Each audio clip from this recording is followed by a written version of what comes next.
दुर्भाग्यपूर्ण है कि वर्तमान जो सत्ता है, चूंकि उसको सत्ता में आने के लिए सिर्फ उसके पास एक ही तर्क है, वो है मुसलमान, और मुसलमान है तो पाकिस्तान।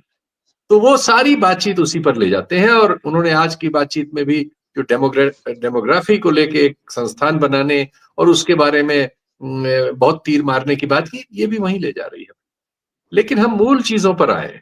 बेरोजगारी पर आपने जो कहा, आप 11 साल से हैं, ऐतिहासिक बेरोजगारी का दौर है इस समय।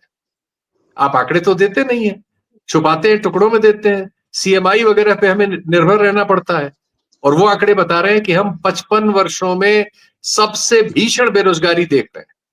हमारे 38% लोगों ने तो अब रोजगार की तलाश करना बंद कर दिया है, जो रोजगार के बाजार के लायक है। इन आंकड़ों का उत्तर आपके भाषण में कहां है मोदी जी? आपने एक सपना दिखाया था जब आप चुनाव लड़ रहे थे कि 2 करोड़ लोगों को प्रतिवर्ष रोजगार देंगे। वो सपना भूल के अब आपने नया सपना देने की कोशिश की कि अगले साल से 3.5 करोड़ को दे देंगे। अरे कैसे देंगे आप? मैन्युफैक्चरिंग आपकी तबाह है। एक्सपोर्ट में सबसे बड़ा झटका अभी अमेरिका से लग रहा है। सिर्फ ये देश चल रहा है उन गरीब बच्चों की कमाई से, जो सऊदी अरब में, गल्फ में, अफ्रीका तक में, सारी दुनिया में अपनी कठिनाइयों से अपने घर का जेवर बेच के गए हुए हैं और कमा के अपना घर चलाने के लिए जो भेजते हैं।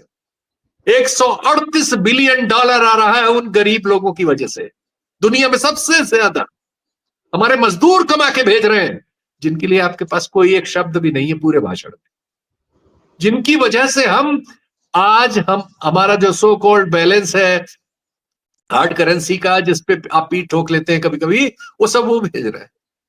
आपने क्या किया 11 साल में? उल्टा कर दिया है।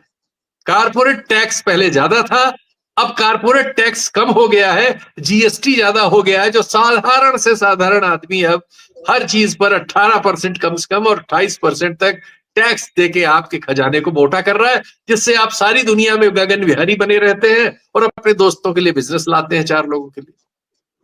और इस तरह से इसका दूसरा अपमान यह है कि जिनको लेके आप सबसे ज्यादा घूमते हैं, जिनके जहाज में घोषित तौर पर चुनाव से पहले आप घूमे, उन पर अमेरिका में कम से कम 2 क्रिमिनल मुकदमे, जिसमें से एक में नोटिस आप सर्व नहीं कर रहे हैं 6 महीने से।